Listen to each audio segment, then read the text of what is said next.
Saya senang Presiden Prabowo. Sikat ini orang-orang ini. Sikat.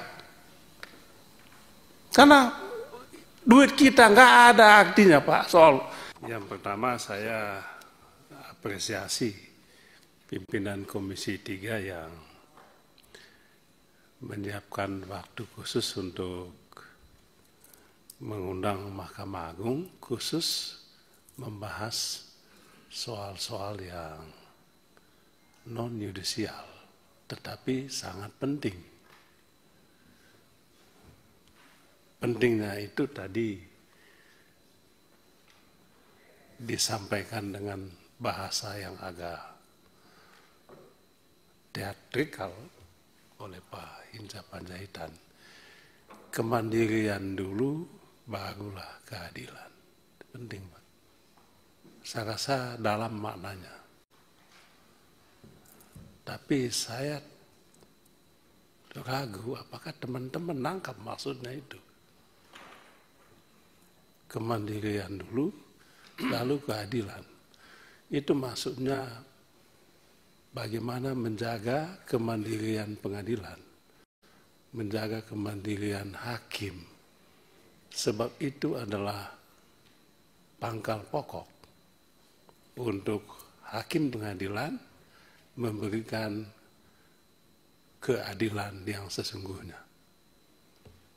Kalau pengadilan tidak memiliki kemandirian, tidak memiliki otonomi, tidak memiliki kemerdekaan, saya takut hakim direnggut kebebasannya. Sehingga keadilan pun tidak bisa terwujud. Nah, salah satu tantangan hakim di pengadilan di era globalisasi ini bukan intervensi kekuasaan politik, tetapi intervensi oligarki ekonomi. Oligarki ekonomi mengintervensi, mempengaruhi hakim-hakim, merebut kemandiriannya.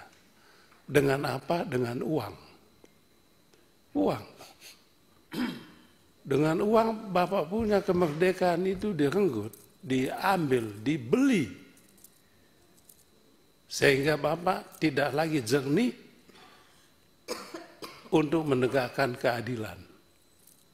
Sehingga apa yang dikatakan orang, hukum hanya tajam ke bawah dan lumpuh ke atas.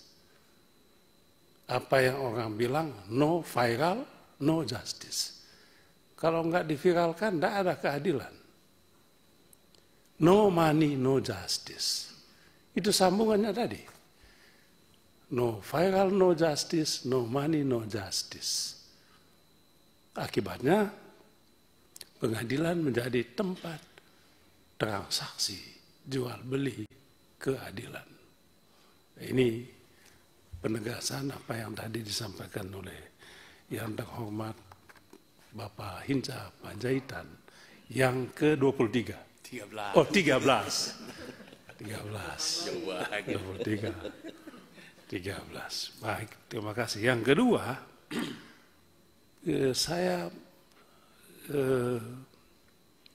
ingin sekali Pak Dirjen dan Pak Sekma ya, memberikan kami database. Apakah punya database mengenai putusan-putusan perkara di Mahkamah Agung yang telah memiliki kekuatan hukum tetap? Apakah punya? Kalau punya, pertanyaan berikutnya, apakah sudah dieksekusi semua? Berapa yang sudah dieksekusi? Berapa yang belum dieksekusi? Yang belum dieksekusi apa alasannya? Kami ingin tahu.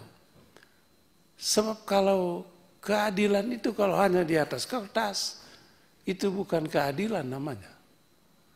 Kami barusan menangani eksekusi, Pak Dirjen, eksekusi. orang datang sama kami, minta tolong bagaimana caranya mengeksekusi. Saya tanya, putusan kamu sudah berkekuatan hukum tetap? Sudah.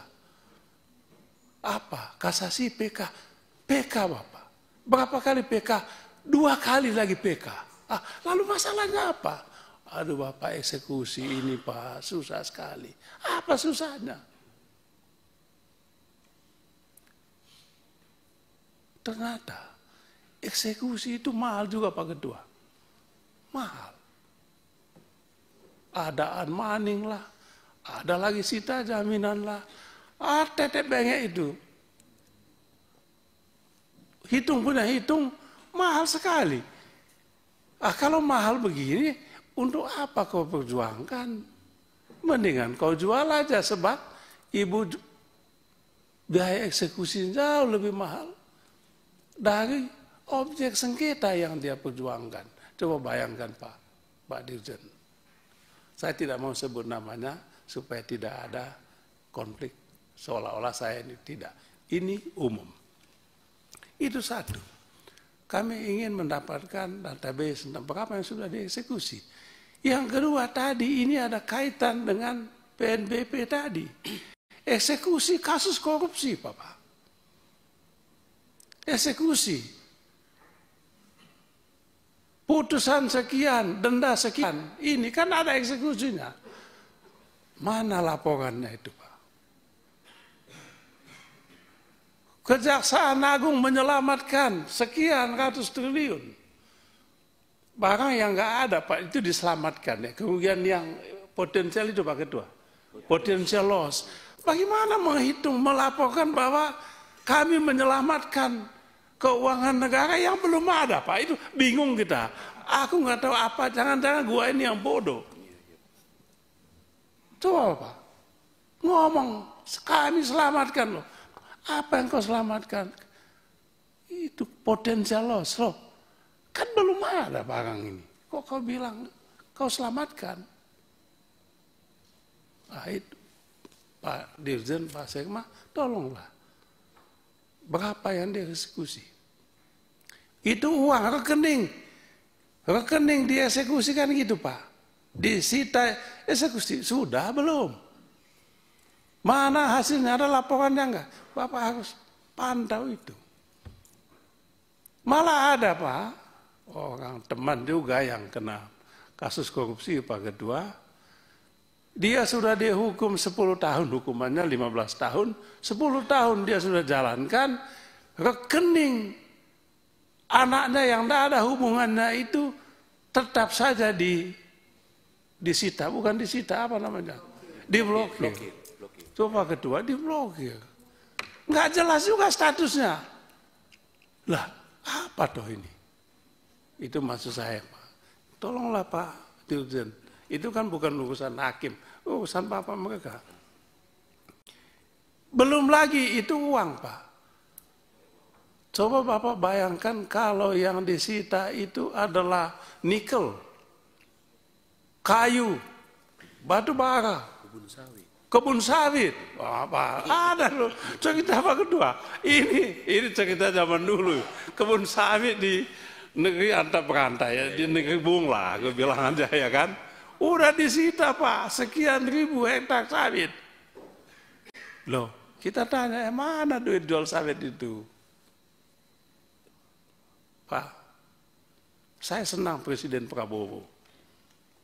Sikat ini orang-orang ini. Sikat.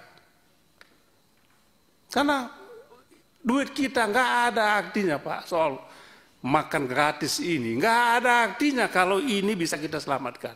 Bapak hitung itu. Ribuan triliun, Pak. Kalau dieksekusi. Kalau saya ada waktu ketemu Bapak Presiden, saya mau ngomong ini loh, Pak. Legal ini. Mana duitnya? Ambil lagi duitnya, pakai untuk biayai fakir miskin kita ini.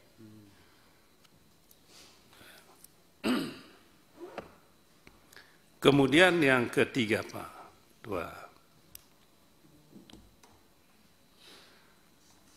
ya, ada juga laporan Pak, bukan ini nggak ada hubungannya dengan substansi. Putusan di Mahkamah Agung udah 6 bulan lalu. Tapi bekasnya itu loh Pak. Kenapa sampai bertahun-tahun? Bagaimana kita mau lakukan upaya hukum PK misalnya? Putusan kasasi itu bisa setahun Pak.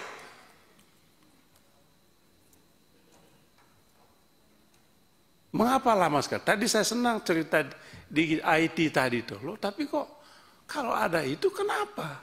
Masih ada kasus menunggu putusan bekasnya Pak. Ada lagi, saya nggak enak cerita Pak. Kan sekarang kan udah bisa dibaca ini kan, putusan menang, ya dikabulkan dan tidak. Minggu ini dikabulkan, minggu depan lain lagi. Lah, apa tuh ini Pak? Minggu ini dikabulkan, tulisnya di situ, minggu depan kita lihat lagi, hilang dikabulkannya. Ditolak lah. Kenapa begitu? Katanya salah input. Wah, gimana Thomas? Ini urusan Bapak, Pak Dirjen, urusan Pak Sekma. Itu cerita masa lampau, tapi masih masa lampau nggak lama-lama banget sih, belum lama ini.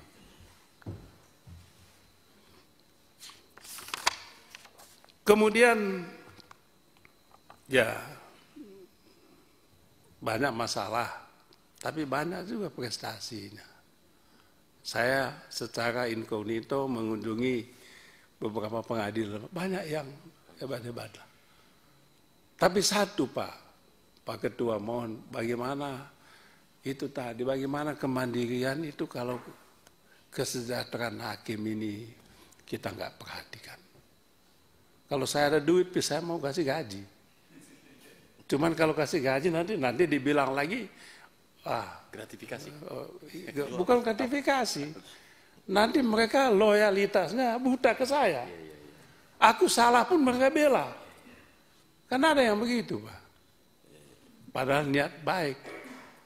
Jangan karena aku bantu, lalu Bapak bantu saya, bela mati begitu. Salah saya korupsi bisa dibebaskan. Kan gitu, hanya karena saya bantu, ya nggak boleh begitu. Jadi sekali lagi lanjutkan perjuangan teman-teman di Mahkamah Agung. Yang lain-lain boleh rusak Pak, tapi hakim harus kita jaga. Sebab di jiwa hakim itu ada keadilan. Itu yang mau kita perjuangkan. Selamat berbuka puasa. Nanti malam ya kan? Dan karena saya mau jalan ini. Mudah-mudahan puasanya membawa hikmah. Saya hormat semua sama hakim ini Pak. Luar biasa. Saya junjung tinggi. Kalau ada 1-2 yang salah ya udahlah, kita maklumi. Di tempat saya Pak Hakim itu naik ojek. Udah gila negara. Ojek Pak. Gitu. Terima kasih banyak Pak Ketua. Mohon maaf. Nggak selesai nanti. Ya.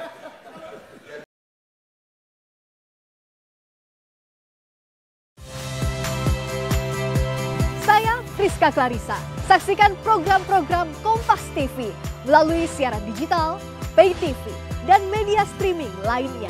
Kompas TV, independen, terpercaya.